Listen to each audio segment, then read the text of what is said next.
Hey friends, my name is Austin Florick, and today I'm going to be communicating the gospel from myself to someone who lives in the Dominican Republic. Okay.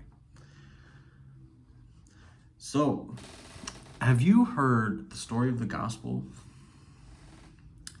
No? Okay, well, let me explain it to you. Basically, it is the story of how God created the earth and how he created humans and humankind, and humans decided to move away or depart from God based on their own understanding. They chose free will rather than God's will. And by doing so, they created separation or a space between God, the All Holy One, the divine, the righteous creator of the world and the universe. They created separation between God and us, humans. So we as humans decided to use our free will to separate away from God. And God created the whole world for everybody to live in union with God and to live in union with each other so that we could all rely on one another and rely on God to serve us and support us as we serve and support Him. And at one point, God created two humans, Adam and Eve.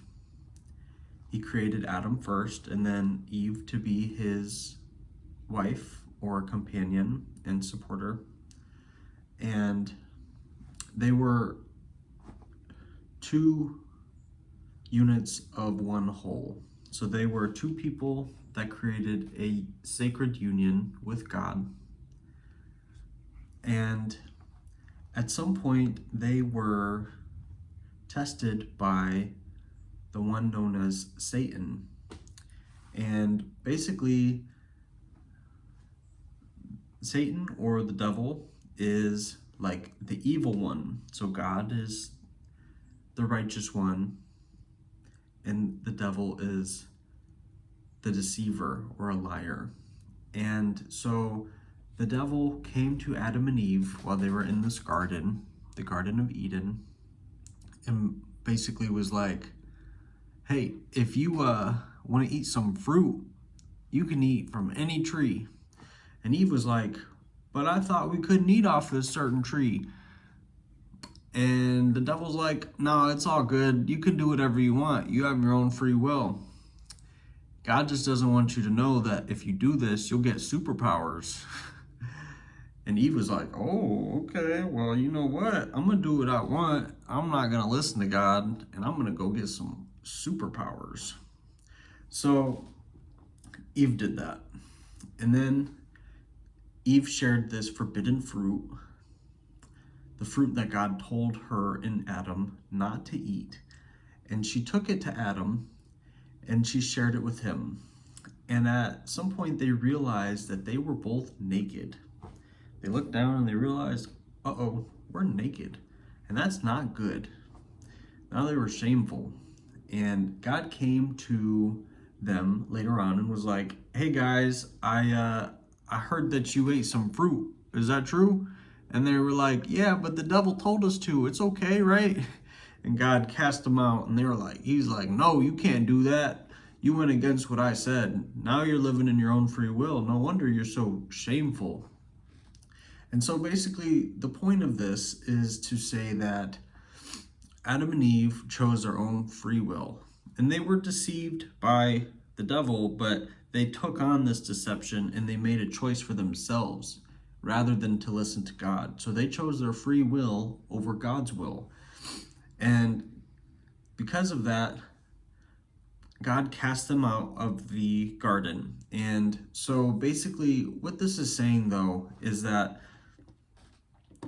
this is known as the fall, okay? And this is basically saying that us humans chose to go our own way and went against God, okay? And so there's just humans out there, they're doing whatever they want, they're acting crazy, they're pillaging, they're rummaging through trash and all kinds of stuff. All right, we're not going to get into the gruesome details, but they were acting in a way that God suggested them not to. And so God was like, you know what? I love you guys so much, even though you're not listening to what I had suggested of you, that I am still going to show up and be your guys' friend. And I'm going to send my son, Jesus, to earth as a human, and he's going to be your guiding light. He's going to be the person that you rely on so that you can study him or act like him or follow him, however you choose to do it. But become right with Jesus and you become right with me. So he sent Jesus to earth to play the human role so that God could understand what it's like to be a human, but also so that Jesus could guide other humans into being a righteous human for themselves. Okay? And so through this situation, Jesus did a bunch of stuff. All right? Jesus is now a man who is God in the flesh. And he did a bunch of stuff that was basically arranged so that he could teach other humans how to be righteous and how to show up in love and truth and light, just the way that God had imagined for them, because we're all made in his likeness and image, which means that we are just like God. And so Jesus is God, and he did all of the stuff, and at the end of his journey, he was actually killed. He was crucified on a cross.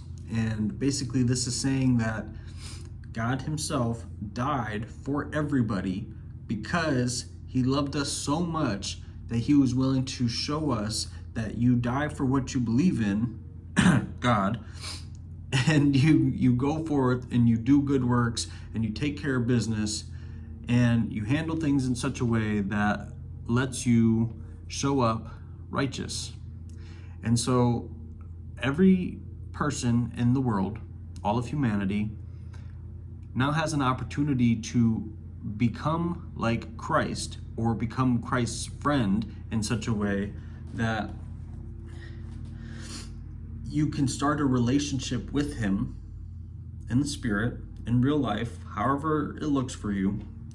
And by building that relationship with Jesus and with God, you are now merging the gap between your free will and God's will.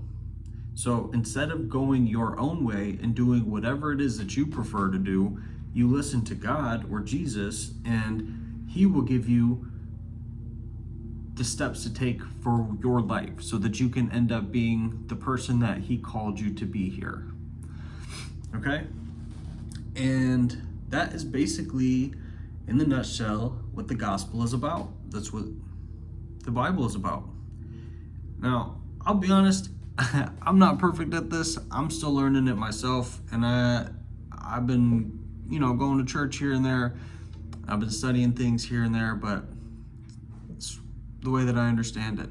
So, thanks for being my friend, and thanks for listening to the story, and I wish you well on your journey. Many blessings.